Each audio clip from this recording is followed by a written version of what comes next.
নাগরিক মনে সবাইকে স্বাগত।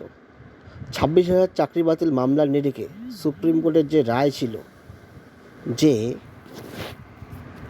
নতুন করে 31শে ডিসেম্বরের মধ্যে পরীক্ষা নিয়োগ করতে হবে যোগ্যদের, অযোগ্যরা অর্থাৎ যারা টেন্টেড চিহ্ন তারা যাতে পরীক্ষায় বসতে না পারে, সেই প্রেক্ষাপটে এসএসসি নতুন করে নোটিফিকেশন এবং ফর্ম ফিল আপ ইতিমধ্যে শেষ করে দিয়েছে এবং আগামী 7ই সেপ্টেম্বর ও 14ই সেপ্টেম্বর পরীক্ষা রয়েছে।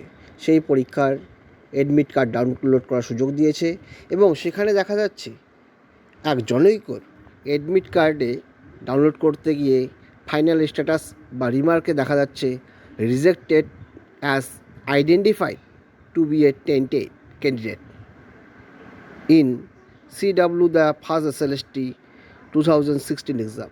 তাহলে সুপ্রিম কোর্টের নির্দেশে কি এসএসসি যারা টেন্টেড চিহ্নিত হয়েছে তাদের কি চাকরিতে বসার, তাদের অ্যাডমিট কার্ড ডাউনলোড করার কি সুযোগ দিল না তাহলে এসএসসি? ধন্যবাদ।